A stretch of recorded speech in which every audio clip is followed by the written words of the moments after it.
Ils ont littéralement changé le monde qui nous entoure. Oh, et il n'y a aucun doute là-dessus. Je veux dire, nous avons fait les expériences pour cela aussi. Je vais donc en parler à deux niveaux. René Péoch est un médecin français et un chercheur. Il a pris un poussin d'un jour, ces derniers aiment s'imprégner et se lier à une mère poule. Mais au lieu d'utiliser une mère poule, il a déguisé un robot en poussin. Il les a laissés s'imprégner sur ce robot.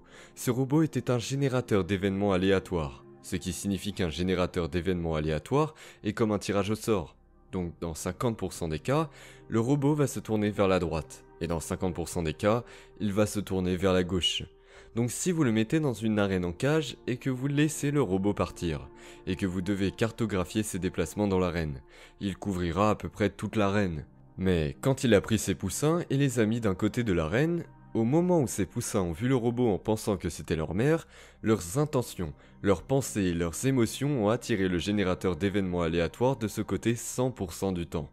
La question fondamentale est donc de savoir si des poussins d'un jour ou de 3 jours peuvent influencer un générateur d'événements aléatoires pour qu'il se dirige de ce côté de la cage avec ses tout petits cerveaux et ses tout petits cœurs. Imaginez ce que vous et moi pouvons faire lorsque nous avons une intention claire et que nous commençons à la combiner avec une émotion. Nous avons fait des expériences où nous avons pris des étudiants et les avons équipés de moniteurs de fréquence cardiaque. 50 d'entre eux à l'avant de la pièce et 750 personnes dans le reste de la pièce. Tout le monde appelait une émotion élevée, ressentait cette émotion élevée, la maintenait, puis la diffusait au-delà de leur corps, pour ensuite poser l'intention.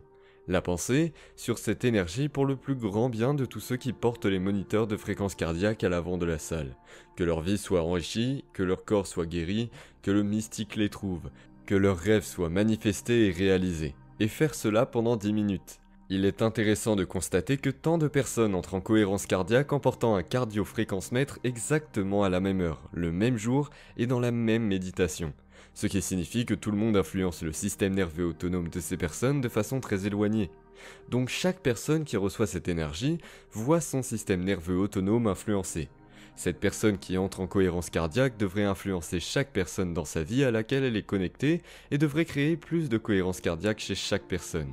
C'est un excellent moyen de changer le monde. Nous avons donc organisé ces rassemblements pour la paix auxquels ont participé plus de 40 000 personnes. C'est exactement ce que nous faisons. Nous faisons la même chose pour la planète. Il suffit d'un petit pourcentage de personnes sur cette planète pour maintenir un certain niveau de cohérence qui devrait commencer à affecter tout le monde à long terme. S'il y a un moment dans le monde où nous en avons besoin, je pense que c'est maintenant. C'est donc un idéal très ambitieux, mais qu'y a-t-il d'autre à faire ? J'adore ça. Nous avons reçu Lynn McTaggart la semaine dernière. Elle a fait l'expérience de l'intention de paix américaine. J'adore la synchronicité de tout ça. Je lui ai posé cette question. Je pourrais aussi bien faire le geek et vous la poser aussi, puis en faire un bref mode d'emploi. Que pensez-vous qu'il se passe avec le tissu de l'univers tel qu'il a été conçu ? Que plus on s'assemble et plus on a de cohérence, plus on peut faire de choses. Le champ quantique est un champ d'information invisible qui existe au-delà de l'espace et du temps. Il n'y a pas de gens là-bas, pas de corps, d'objets, de choses, d'endroits, il n'y a même pas de temps. Donc si vous enlevez toutes les personnes, les corps, les choses, les objets, vous enlevez les planètes, les lunes, les étoiles, la lumière des étoiles, les galaxies, vous enlevez tout. Il vous reste de grands pics noirs. Il s'agit d'un champ riche en fréquences et en informations que nous ne pouvons pas exploiter avec nos sens. Nous pouvons seulement procéder avec notre conscience. Donc, lorsque les gens reçoivent les instructions et les informations appropriées, ils commencent à s'efforcer d'y porter leur attention, de s'y accorder, d'en faire l'expérience et d'y rester présent, moment après moment après moment. À chaque fois, ils commencent à en saisir davantage les subtilités. L'expérience crée littéralement les circuits dans leur cerveau, car c'est ce que fait l'expérience. Ce qui signifie que la prochaine fois qu'ils la chercheront, ils auront les circuits en place pour l'apercevoir. Si vous continuez à faire ça encore et encore, vous commencez à câbler votre cerveau pour le divin. Lorsque les gens commencent à se connecter à ce champ unifié, ce dernier est l'énergie qui régit toutes les lois de la nature et qui met tout en ordre. Donc quand vous vous connectez de plus en plus, vous expérimentez plus de plénitude, plus d'unité et moins de séparation. Si vous faites l'expérience de moins de séparation, alors il y a moins de séparation entre vous et vos rêves, entre vous et la personne qui est assise à côté de vous.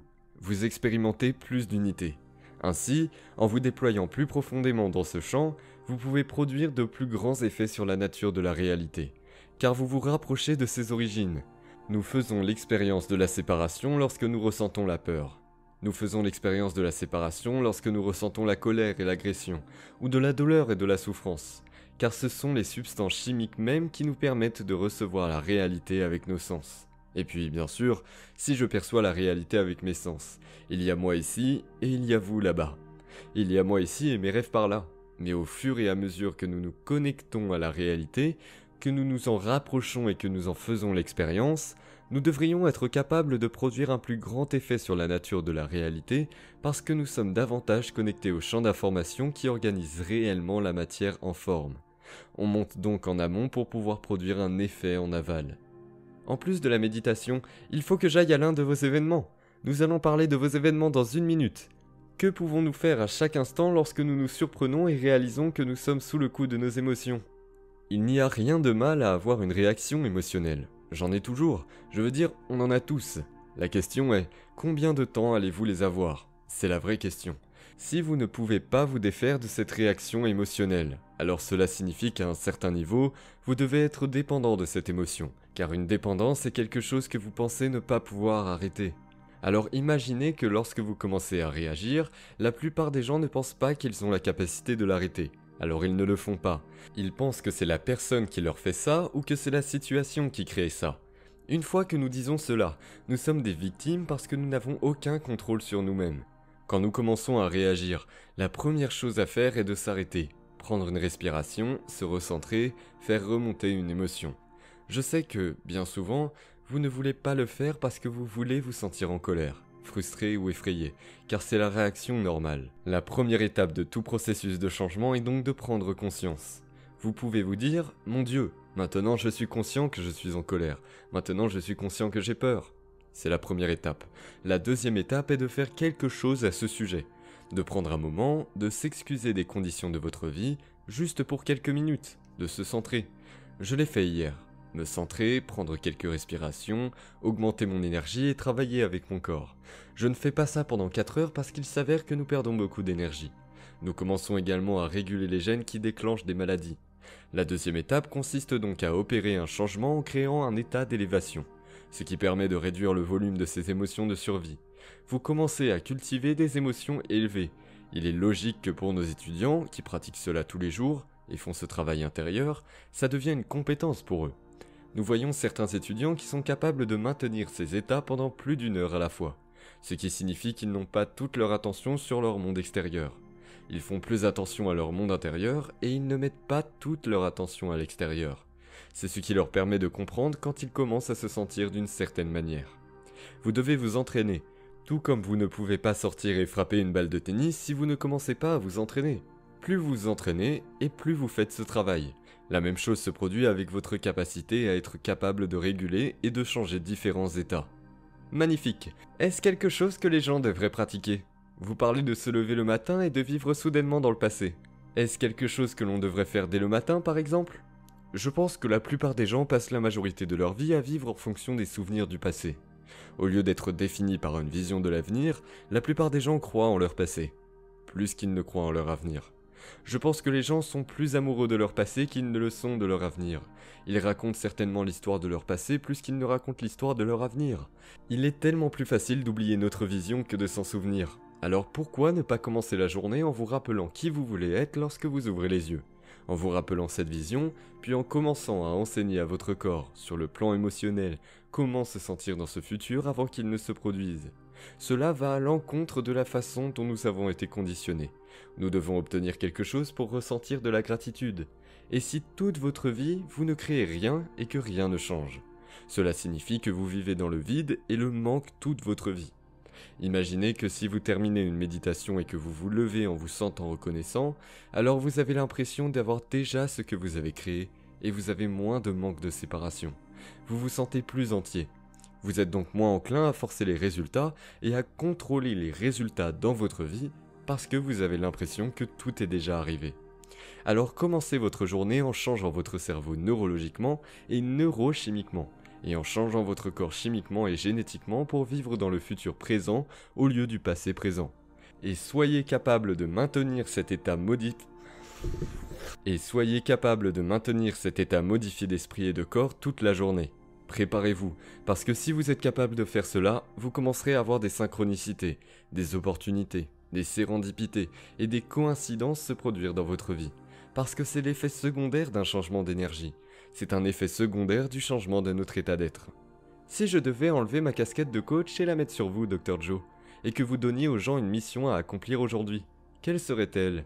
Eh bien, je pense que la première chose que je demanderais aux gens de faire est de décider vraiment ce qu'ils veulent dans leur vie. Je veux dire, c'est la première étape. Décidez de ce à quoi votre futur pourrait ressembler et soyez clair sur cette vision et écrivez les détails de ce que vous voulez dans votre vie. Que ce soit avec votre famille, votre carrière, une relation ou autre. Et soyez clair sur cette vision de vous-même dans le futur. Puis, écrivez les émotions que vous ressentirez quand ça arrivera. Serez-vous joyeux, enthousiaste, empli d'énergie? Aimerez-vous votre vie et serez-vous dans un état de gratitude? Maintenant, vous avez une intention claire et une émotion élevée. Chaque matin, quand vous commencez votre journée, avant d'ouvrir les yeux et d'attraper votre téléphone portable et de vérifier votre WhatsApp, vos textos, votre Facebook, votre Twitter, votre Instagram, votre LinkedIn et vos emails, avant de vous brancher à nouveau dans votre même monde familier, asseyez-vous et soyez très clair sur ce que sera ce futur et commencez à l'embrasser émotionnellement avant qu'il ne se produise. Si vous le faites correctement, vous entrez dans un nouvel état d'être. Puis, à certains moments de votre journée, faites une pause et demandez-vous comment vous allez. Comment est-ce que je m'en sors? Est-ce que je vais bien? Est-ce que je perds la tête? Est-ce que j'échoue? Et puis recalibrez. À la fin de votre journée, demandez-vous comment vous avez fait. Si vous continuez à changer votre état d'être encore et encore, votre état d'être est votre personnalité. Votre personnalité crée votre réalité personnelle. Quand vous commencez à voir ces changements dans votre vie et ces synchronicités, l'énergie et l'excitation de la surprise de cet événement va vous inspirer à créer à nouveau. Je pense que c'est ainsi que nous passons de victimes dans nos vies à créateurs de nos vies. C'est ce que j'appelle un wouhou. À ce propos, où les gens peuvent-ils aller? Pour en savoir plus, pour trouver vos cliniques. Jessica voulait que je mentionne qu'elle a participé à un atelier progressif à Philadelphie en décembre. Elle en est revenue gonflée à bloc. Elle a dit, en mentionnant Dr. Joe, qu'elle avait le choix, soit travailler sur un contrôle fiscal, soit y aller. Et elle est allée à l'événement. Elle a mis les meilleures intentions possibles avec le contrôle fiscal et le meilleur résultat est arrivé. Oui, c'est comme ça que ça marche. La beauté derrière le fait que j'écrive à ce sujet est la raison exacte pour laquelle des gens ordinaires comme vous et moi font face à l'inconfortable. Si on leur apprend le quoi et le pourquoi.